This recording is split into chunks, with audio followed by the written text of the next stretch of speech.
Hey, it's Rachel Cooke, your modern mentor. I'm the founder of Lead Above Noise, a firm specializing in activating workplaces, helping leaders bring simplicity, ease, and big, giant results to the forefront. So today's episode is an interview with one of my newest heroes, Kevin Kelley. He's the author of the new book, Irreplaceable: How to Create Extraordinary Places That Bring People Together. I picked up Kevin's book kind of by accident. It's a long story, but I loved it so much that as soon as I finished it, I went back to the beginning and read it again. I reached out to him, and now the rest is history. Kevin is an award-winning architect, a brand innovator, and co-founder of the strategic design firm Rachel Cooke. But trust me, his work and his writing on design is all about creating spaces that draw people in, that help us have our best experiences, that connect us and empower us and allow us to achieve tremendous things. It's incredible how much insight he has to offer to anyone striving to achieve workplace success. I hope you enjoy my conversation with Kevin Kelley. Kevin Kelley, author of the tremendous new book, Irreplaceable. It is such an honor to have you on the Modern Mentor podcast. Thanks for joining me today. Thank you. I'm the one that feels honored. I'm so happy to be here and so glad to be a part of this show. So thank you. So I feel like the first thing we just need to put out there, Kevin, you and I were chatting a little bit in the green room, and I was saying that I picked up your book a little bit by accident because there is another author by the same name. And if somebody had told me I was picking up a book written by an architect, I would have just put it back down. But I picked it up and by the time I realized you were not the author I thought you were, I was so hooked and I was so blown away by just how relevant and resonant a book by an architect could be to a person who specializes in the workplace and workplace dynamics. So why don't we start there? Because I don't want people tuning out thinking, well, I'm not an architect. I'm just going to say you don't have to be. Tell me a little bit about just the ethos of this book. What was your intent with it? Well, first of all, I'll say, and you and I were chatting about this, that serendipity is such a great quality in life. Almost every event I think we can think of in life that was life-changing generally happens by accident and nothing you planned. I teach marketing courses at great universities, and they often ask me, do your plans always go according to plan? And they don't. The biggest deals I ever got happened, by accident. I met my wife in baggage claim at LAX airport, so go figure. I think the lesson in that, though, is cultivating serendipity.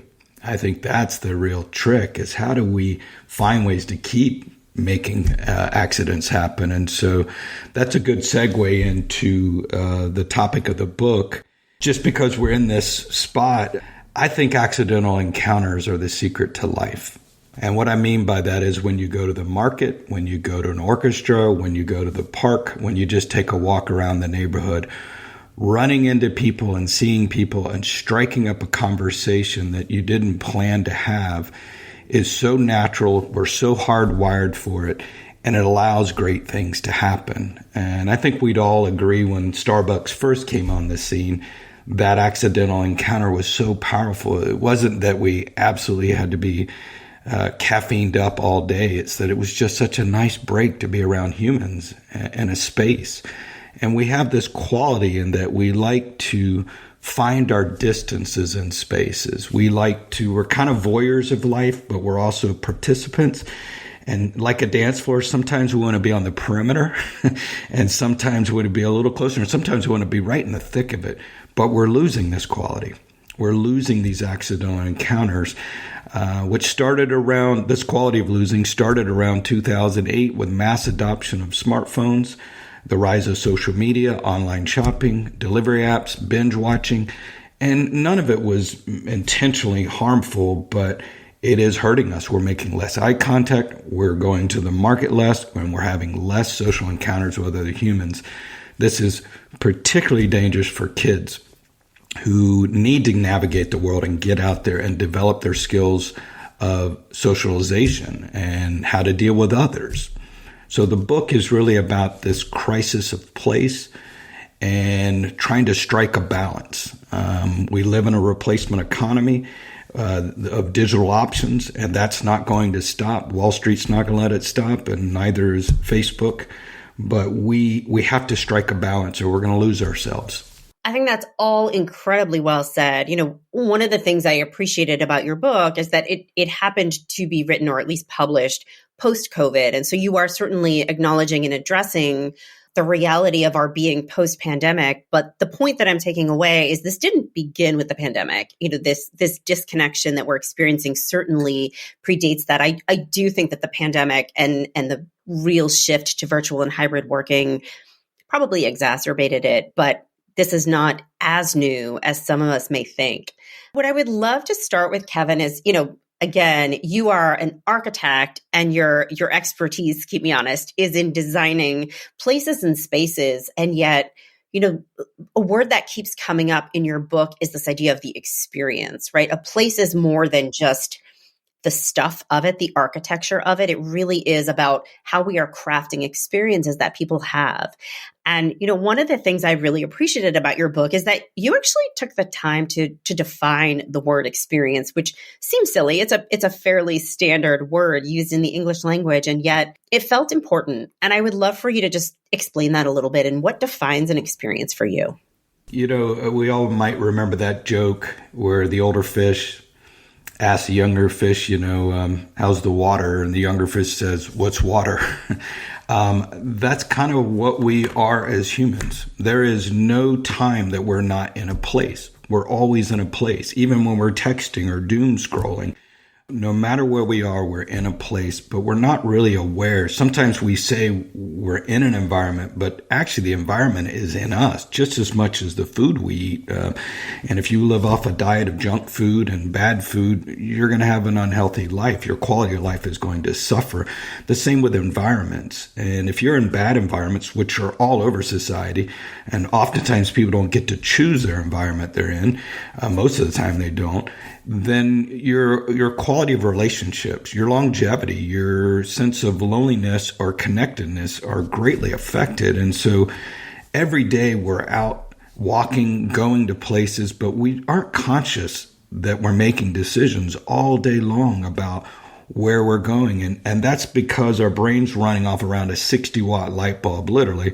And so we don't have a lot of power to study everything. So we let our senses and our emotions make a lot of our decisions for us. So all through the day, we're either, the way I would describe it is we're swimming towards things we want or avoiding the things we don't want to be dealing with. And that's because our lizard brain kind of looks for two things: enhancements to life and impediments. And we avoid things that just are threats for us, and we can't get rid of that. And so going to places that we like feels good. It makes us feel connected. And we need a sense of not only physical safety, but psychological and social safety. And so all that kind of leads up to the quality of an experience. When we get to a place that we really like, and it might be a beautiful restaurant, it might be a vineyard, it might be a big outdoor shopping center. When we get to a place we like, we all of a sudden start feeling an energy. Literally, physically, our hair might rise up and we get close to a state of awe. Awe is a little bit different, which happens by ourselves and generally, and it's where we kind of sense that there's a universe bigger than us. Well, what happens with experiences and places is that we feel a sense of social bliss and social harmony and social connectedness that creates a vibrancy in us and energy in us, and we want to be a part of that. I will say, if I can extend this, is that I take a lot of issue with how the word experience is thrown out. And it's thrown out too often as either themey, or like a Disneyland or Planet Hollywood, if you remember way back when, or Hard Rock Cafe. And that kind of insults the customer and it commercializes them in a way they're uncomfortable with. Or we talk about it in this very intellectual way. Abstract art, and humans don't think about that when they're going in their spaces. As mentioned, everything's subconscious, so the experiences I'm talking about are biological and emotional and kind of sociological. And you can see it, by the way. 90% of what we need to know in my office about how humans behave, we can see visually on people's faces. We can tell whether they're having a good time or not, just as much as you can tell whether a movie's working or not by watching people come out of the theater. Yeah, for sure. I think I think that was one of the themes running through your book that most struck me, which was, by no means are you coming off as anti-technology, but rather you are so pro just watching and sort of consuming the data of seeing how singular individuals are navigating a space, watching their faces, watching their body language, watching their interaction. And I think it really resonated for me because, I am not an architect and I am not a designer of spaces, but I am a designer of conversations and leadership experiences and human experiences. And I think that's a big piece of how I like to work. I am thinking about how do I want the people sitting around this table engaging with each other? How am I going to facilitate more vulnerability, more real conversation? How am I going to facilitate them leaving at the end of the day feeling tired, not because their souls have been sucked through their eyeballs, but tired because we made a space for them to do work, to really be together and accomplish something. And I think that, right now we're so busy with AI and just reams and reams of data. How much more data can we generate? And we're doing surveys, and is it statistically valid? And is it global? And it's like, you talk a lot about just sitting in a Harley Davidson dealership or sitting in a Trader Joe's and just like watching the people as they engage with it. And so, one of the things I would love to ask you about is, how do you have these conversations with clients of yours? And I want people to understand, I want this to feel relevant to you, audience, whoever you are. Maybe you're a marketing manager, maybe you are a nursing manager, but as you're thinking about how to bring intelligence, how to be adding thoughtfulness around your workplace experience, Kevin, how do you sort of encourage clients to say, yeah, we have lots of data, the hard quantifiable data, but how do you encourage them to be thoughtful about the more anecdotal and experiential data that you're collecting just by observing? Great question.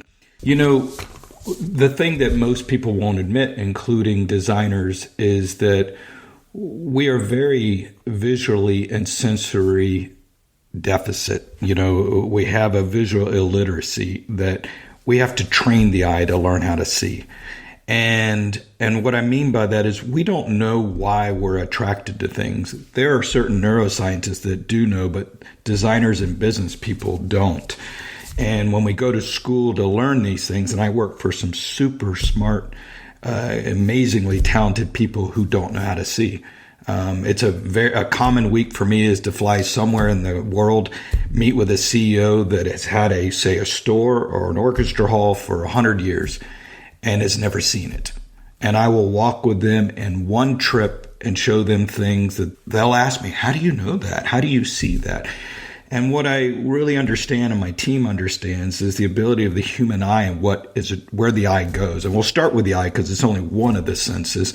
It's the most dominant sense, and over a third of your brain is dedicated to your eye. It's not necessarily your most powerful sense, but we have an involuntary visual system. We don't tell our eyes what to look at. Our eyes look at what it believes is most pertinent.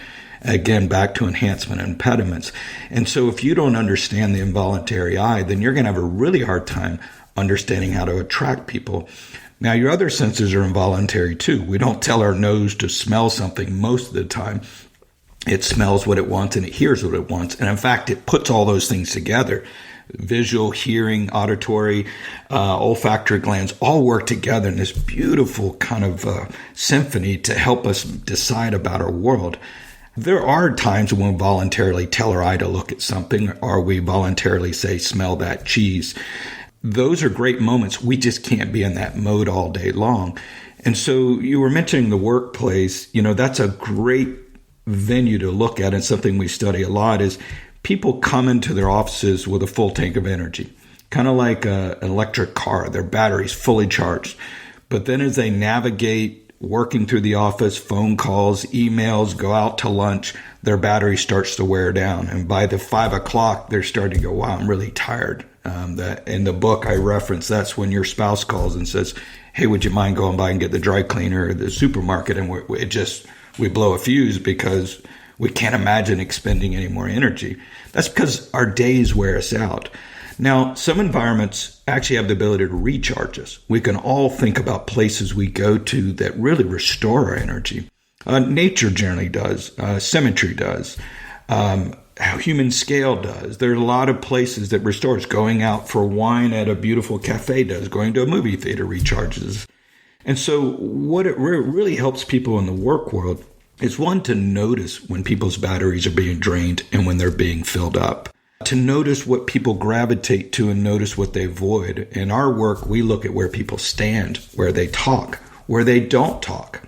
You know, it's very common for me to go to a 100,000 square foot venue and find only 20,000 square feet of it's being used and the others wasted because they don't understand how the human body gravitates to places, gets refueled.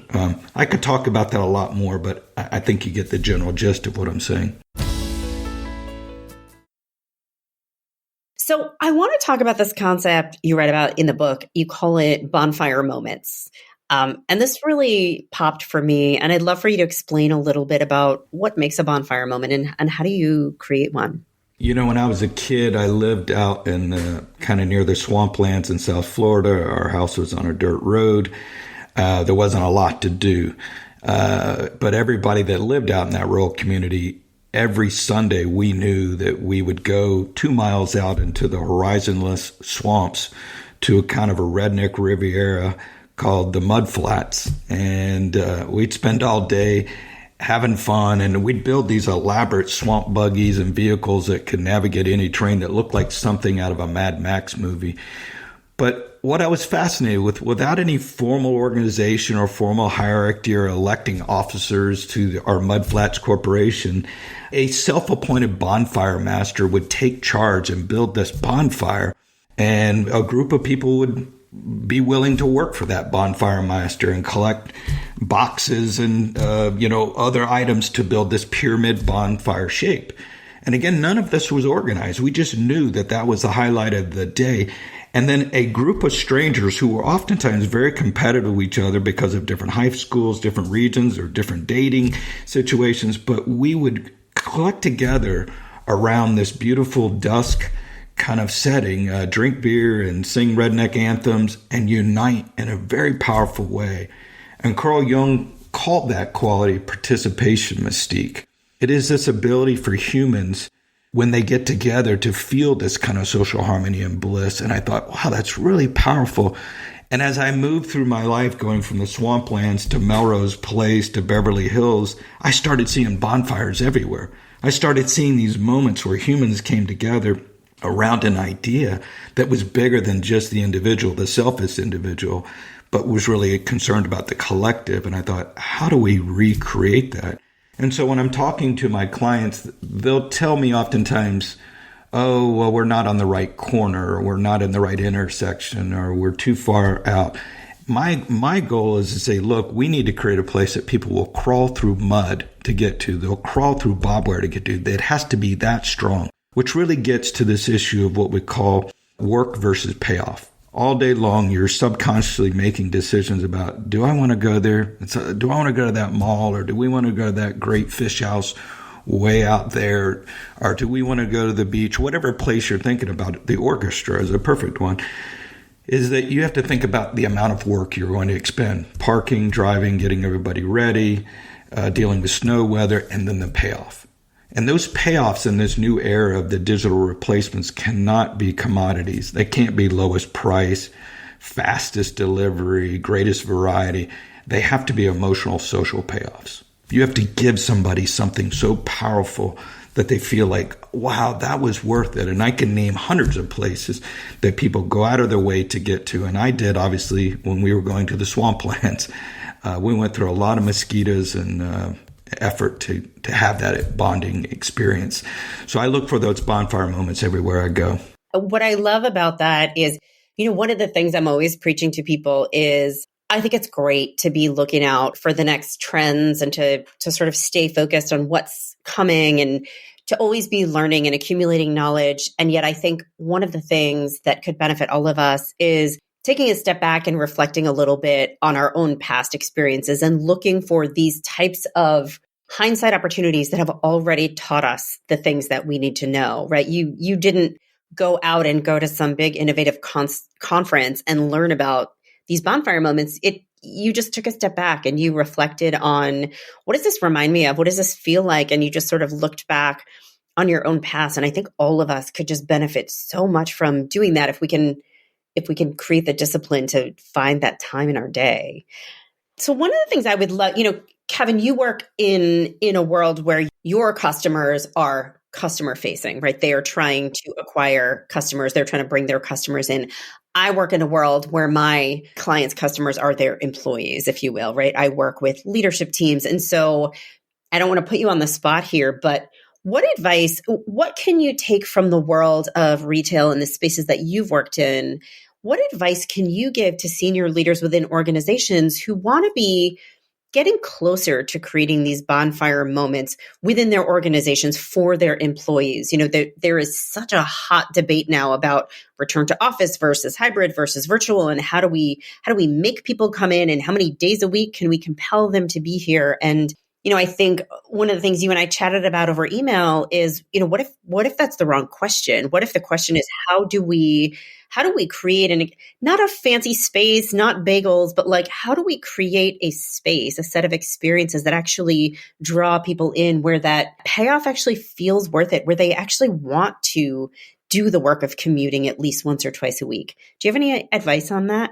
Yeah, those are all excellent kind of comments and questions. And I'll try to weave in a couple of things, because you kind of hit, personally, how did I get there? And then also, where are we at? And so I'll start with the bigger topic. I go to a lot of conferences, and I don't think I've gone to any conference that isn't overwhelming about AI. That's all they talk about. It's almost exhausting, because each one thinks they're unique and talking about AI. They're almost all commercialized, sponsored events. And we're so enamored with the shiny new object, that we don't ask the question, what's missing? And if you ask that question, what is missing, and which I do every day and my team does every day, what's missing is social connection, trust in neighbors, having a great time, stability. I mean, there's so many things that are missing in our lives, and particularly as you get into all the subgroups. And within an office, I think that's one of the things you have to ask regularly of your employees, your bosses. It's what's missing. But I'll add another layer to that, and that is, the thing I'm most interested in are, what do people care about? And I will start with the individual. First, what do you care about? And to really think about that. And when I'd even exaggerate this to say, and I'm a very hyperbolic person for effect, but is that, what are you willing to fight for? What would you cut another person's ear off over for? And I'm exaggerating. But when I was young, I would fight over the way a restaurant was designed. I just believed the lighting level should be a certain way, the table should be a certain way. And I hated, even as a kid, seeing a restaurant give up. I don't want to see the pans and the garbage and bad lights or horrible bathrooms. And when I got into the work field, I met a lot of executives that didn't care. And I'm like, then you shouldn't be doing this. You don't earn the business. Finding out what you care about is very first important, which is generally going to be something you're willing to fight for. The second thing is to really figure out, what do your bosses or clients or customers care about, and to start trying to find an overlay of those cares. And this isn't going to be something you solve in 1 hour. It's going to be something you think about until you go, this is what I care about, and this is what these people care about. And so I can give you tons of case studies where I've gone into a company that's 30, 40 years old, not doing well, and they won't reveal what they care about. That's the key word. They won't reveal. They're like, well, I don't know. That's my personal opinion. I'm like, that's what we want. We want your personal opinion. So if you care that beef isn't made a certain way, which one of my clients did, then tell us how beef should be done, how it should be raised, and how it should be fed. And it's a big dare. So finding those cares are really important. Mining your past, which you hit. I really believe in mining your past and finding those odd little things that you did as a kid. So here was my very odd thing.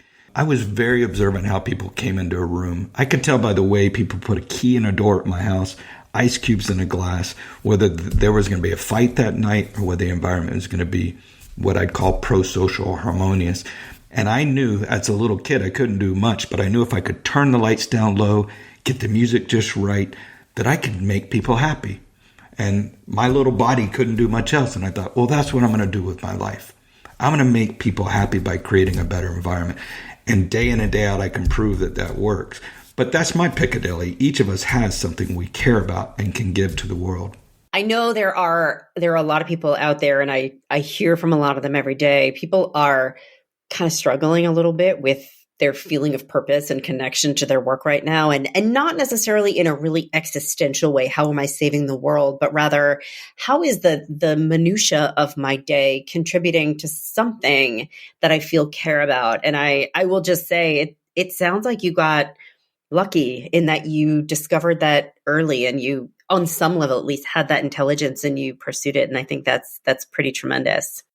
The joke I tell people is that, but I'm meaning it, and that's what jokes do. There's truth in jokes. Is that I took my neurosis that I wore on my forehead and put it on my back as a propeller.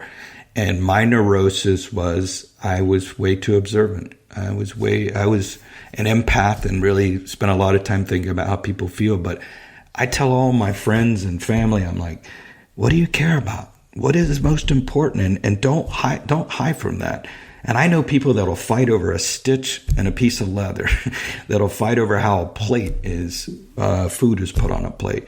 And that's where you should go. But we're afraid to do that. I mean, we are. So you have to really get that courage to go, I'm going to do it. Most people I know that love something will tell me, I could never do that. Really what they're telling me is I'm afraid to do that. So I'm curious, you talk about just the power of observation, watching people, how they're engaging, interacting, and this gives you an intelligence about how something is going to go. That sounds like a superpower that's been honed over decades. And so I'm not going to ask, how do you do that? But I guess what I would ask is, for people who are in the workplace and feeling like they are maybe struggling to find traction on something. I have been trying to pitch an idea and I don't feel like anyone's listening. Or I have been trying to get myself nominated for a promotion and I don't really feel like I'm on people's radar. Is there any advice you can offer to people around how they can step back and just be a little bit observant about the workplace, about their leadership, about the dynamics in their workplace that might give them a little bit of information about what to tweak or what to play with? I know that's kind of a big question. No, I can definitely give you thoughts on that. The number one thing I have to teach young staff that come in our firm, both designers and creatives and kind of research folks, is that everything communicates. Everything. The necklace you're wearing, the watch you have on, the shoes you have on, the car you came in or the bike you came in, everything communicates. If we didn't care about these things, we'd all just wear white track suits with the same watch, but we do. And humans have a need to differentiate themselves.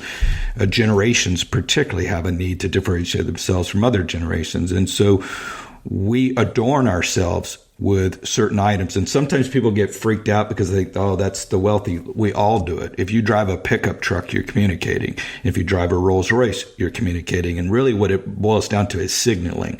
And so if you want to try to start understanding your fellow workers, your bosses, or your clients, is start paying attention to the signals they put together. Is their shirt always untucked? It's like, okay, that's a signal. Is it always tucked and very tight? Do they wear Timberlands or do they wear, high-end shoes? And start paying attention to that. In our firm, we notice socks. We notice cars. We definitely notice watches. The purpose of a watch is to tell time. That's it. Most people don't. Oftentimes their watch isn't totally working. They have an iPhone. They're wearing a watch because it's a signal of what they believe in. And so what's fun is to break all those signals down into categories and to start looking at what each of those signals mean. And it can happen in your background. This doesn't have to be this exhausting thing. Once you start learning to observe, it's very natural. I will say that if it helps, a boxer that goes into a ring constantly looks at people where they stand. Do they stand on their heels, which means they can't back up well? Do they stand on their front feet? And they're constantly paying attention, and they do it in their background. That's kind of what is a good skill to develop, regardless of what industry you're in. That is super helpful and insightful and actionable, I think. In my experience, and I think in most of our experiences, everybody is just so busy and so overwhelmed and so burned out. The name of my business is Lead Above Noise.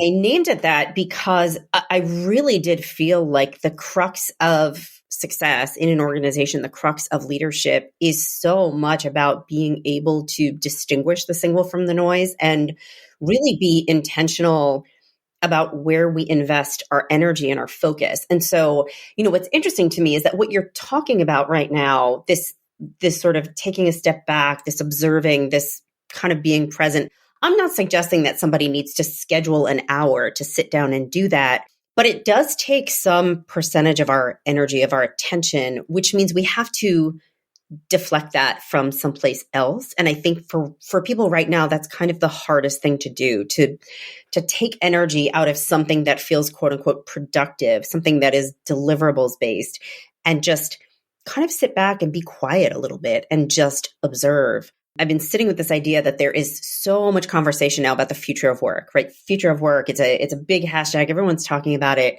I'm so much more interested in talking about the present of work, just observing what's happening now, because we're all trying to predict what's next. And yet there is so much unsettled right now. And I think if we can just create some discipline and just pay attention, there's so much intelligence, screaming at us. And so I love that. Well said.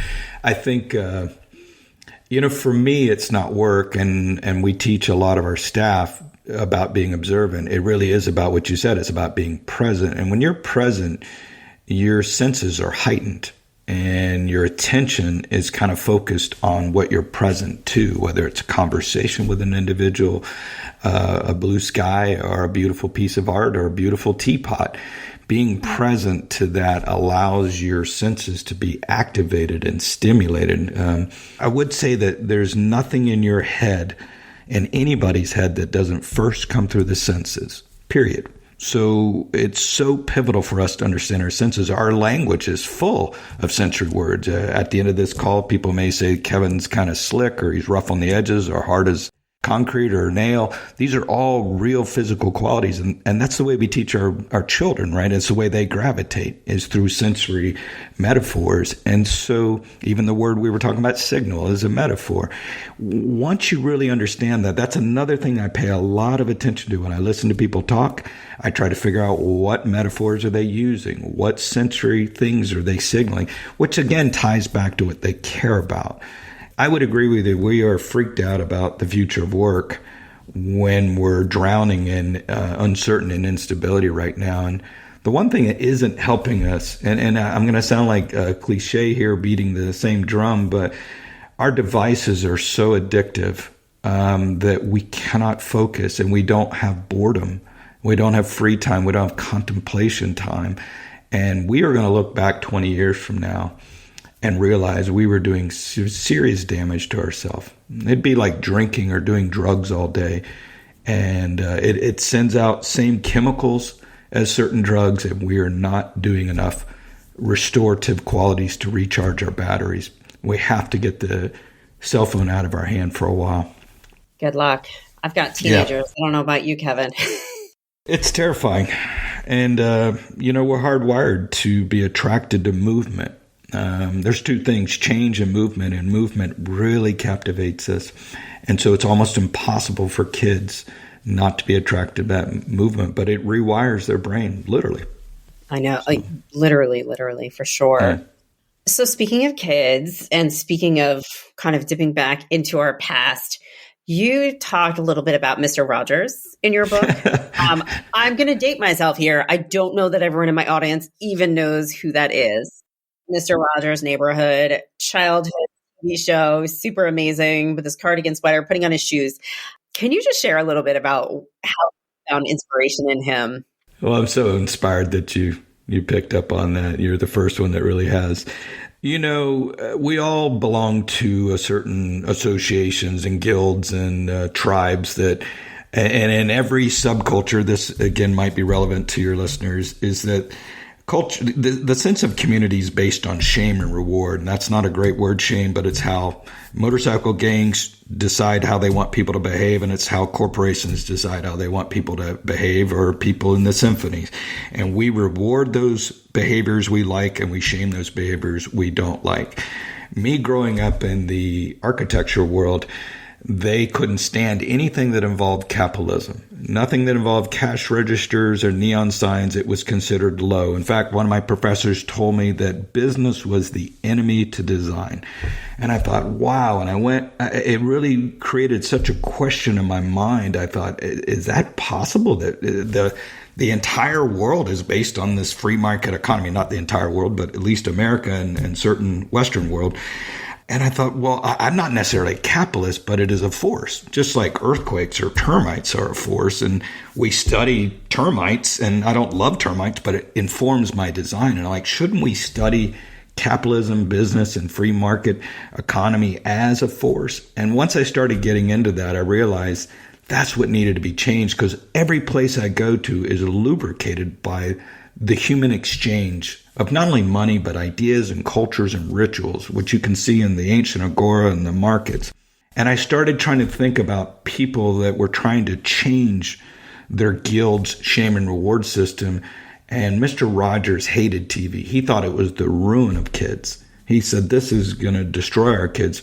And he hated it so much that he got into it to change it. And he did. He changed it for kids and kids' education and the way they learn. And he set into motion a whole guild of people that believe this tool we all have in our homes can be used for the good. I believe retail and really the great value exchange is a critical part of our society, and I'm frustrated that architects have abandoned it and consider it too lowbrow for them to touch. Yet it's what most of us live with. I love that story, and I love that understanding. I mean, at the end of the day, trying to beat things that are so inherent in our system rather than figuring out how to use them for good, I think is just the wrong use of energy. Even with cell phones and digital media and all this sort of thing, I think we have sort of defined it as bad and evil. And I do think that there is a lot of negativity that comes from it. And also, I've actually watched my kids use social media in some really amazing ways, in ways that they discovered new forms of art and have found communities in which to express their creativity and make friends all over the world. And I think, sort of villainizing or demonizing something rather than stepping back and asking ourselves, is there a force for good in here that we can create if we get? Absolutely. It's just fascinating. My test on that is we need tools, and tools in our life help us. And if technology, when we use it as a tool, it's great. When I was a kid, thinking of NASA and all the things we were doing, these are tools that allowed us to do things. It's just when we become the tool. That's what scares me. When we become the tool of a few billionaires in Wall Street, then I start going, we're being exploited. But without a doubt, we're going to use technology. I use technology every day. That's right, for sure. So, one of the last things I wanted to mention was we had gone back and forth a little bit over email, and I had referenced to you a piece that I had read, and I'm sure you were familiar with it as well, about this Dutch grocery chain that I think maybe did some of the kind of contemplative work that you've been talking about. And they were observing how, and certainly here in the US, there is such a drive for and a focus on efficiency. How do we make it faster? How do we get people through quicker? How do we churn and burn? And people are in a hurry and people don't want to deal with people. And so, here in the US, we're seeing more and more these kind of self-checkout lanes or mobile ordering apps. I mean, the degree to which we actually need to engage with humanity at this point is extraordinarily low. And so this chain of grocery stores actually recognized there are, for some people, that's great. Some people are living really busy lives and efficiency is king. But for some people, something is really being lost, something that is maybe not so quantifiable, but just human connection. And so this chain of Dutch grocery stores, they've actually taken a step, you could say back, you could stay forward, I don't know, but they've reinstated these, I think they call them their slow lanes, right? And they are specifically designed for people who are not in a hurry and who actually just want to have a brief human interaction as they transact with their groceries. And I was just curious what your thoughts were on that story. Yeah. It's so great. Just to hit a couple of those points real quick.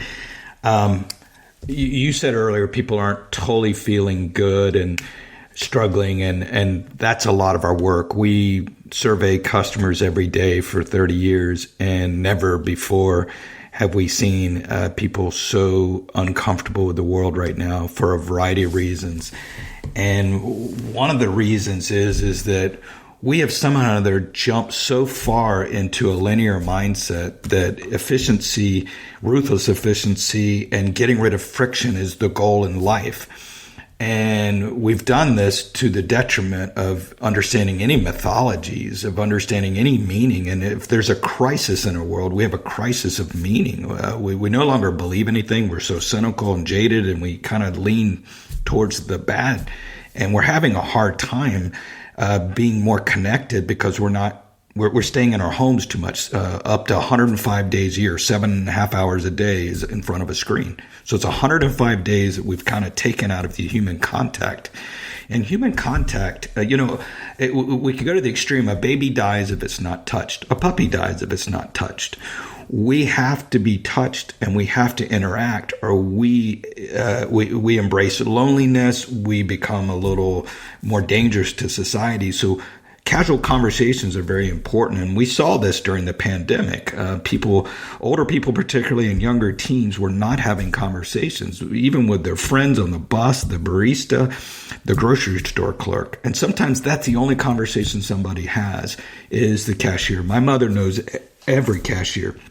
And they give each other gifts and Christmas cards, and they know each other. And so these conversations are important, and we're losing them. Think about it. We're the only species that can have these conversations. Dogs can't talk, and whales can't talk the way we talk with language that we created.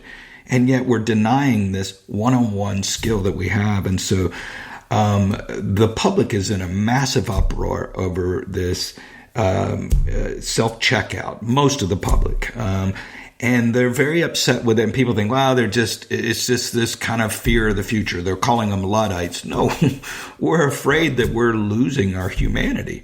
And so the brands that do well are the brands, in my opinion, Amazon and other brands are going to win this giant scale commodity ruthless efficiency game every day. Let them do that. But there's a whole new opportunity for feeding human souls with human energy and human conversation. And I can show you many concepts. We just opened one down in Costa Mesa called Northgate Mercado. It's a Mexican concept. It's unbelievable. It brings all these people around together to go to 20 stalls or puestas to be around other people. It's not about efficiency. When did we decide friction is bad? Buying a gift for my wife on anniversary takes effort. I could have a AI write a card to her, but it's the effort that makes the meaning. And so we need to reacquaint ourselves with why meaning's so important, and why effort and why friction are there part of our life. Talking to your neighbor requires effort, but it's an important thing to do. I love it. I love all of that. And I will just say my shorthand sort of encapsulation of that is when I encounter an organization whose head of HR reports to their CFO, that is the kiss of death to me, because I do think that's a big piece of the problem. A lot of what you're talking about flies in the face of cost containment. And I think that's just a big part of the challenge, but we are on a journey. Yes. Yeah, we're heading down that path. I mean, the one thing I would tell your listeners, because I tell this to all my clients and my customers that we work with and my friends, is be careful of getting so comfortable with all the conveniences we have that allow us to never leave the house or even get out of our pajamas. I almost guarantee you, when I say almost, I'll give you 90% guarantee that if you get up and go out and do something, you will be happier.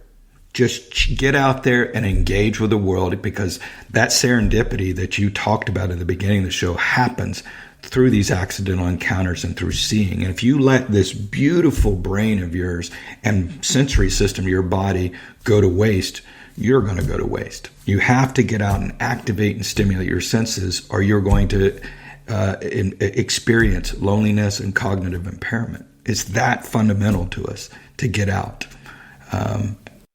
Unbelievable. So Kevin, I know that we are getting close to the end of our time, and I want to be respectful with yours. Is there anything that you feel like I haven't asked you that feels really important to put a capstone on this conversation? No, I mean, I think you've really covered most of it, except that I would ask you to think about the fabric of your communities, each of you, to think about where you live, and that if everything is delivered to your doorstep and you can get all your entertainment, you can date online, you can do everything without leaving the house. Is that the kind of society we want? And the more we do that, the more your main streets, your commercial corridors, your downtowns from the work from home revolution, all of these things start to go away. And I get that there aren't easy answers, but it's very important that we have the semblance of gathering, of coming together in different ways to interact with the other. And that's when I say the other, we can't just have our own camps that we are friends with online. We need to go out and meet other people, which often happened at the market. Mm-hmm. You would meet people from other cultures, learn about that culture, and be enlightened. And I worry about that state, particularly for our young folks, who are giving me a lot of hope because they're figuring out that they don't want to live the way their parents lived and they don't want to be doom scrolling. Good. I'm relieved to hear it. Kevin Kelley, author of Irreplaceable, truly one of the most mind-blowing books I have read in a long time. Thank you so much for joining me today. Thank you so much. And I can't say enough about your show and what you do and your ability to just synthesize down really fascinating ideas, not only in this book, but in other ones. I've heard what you do, and I'm just so amazed. So I look forward to a long conversation with you down the road. Absolutely. Thank you. Thank you. I hope you enjoyed my conversation with Kevin. You can pick up a copy of his book, Irreplaceable: How to Create Extraordinary Places That Bring People Together, wherever books are sold. Join me next week for another great episode. Until then, visit my website at leadabovenoise.com if your workplace could use an activation boost. A talk, a workshop, a pulse check, you choose. You can follow Modern Mentor on Apple Podcasts, Spotify, or wherever you listen to podcasts. Find and follow me on LinkedIn. Thanks so much for listening and have a successful week. Modern Mentor is a quick and dirty tips podcast. It's audio engineered by Dan Farabend. Our director of podcasts is Brandon Getchus. Our podcast and advertising operations specialist is Morgan Christensen. Our digital operations specialist is Holly Hutchings. Our marketing and publicity assistant is Davina Tomlin. And Cameron Lacey is our marketing contractor.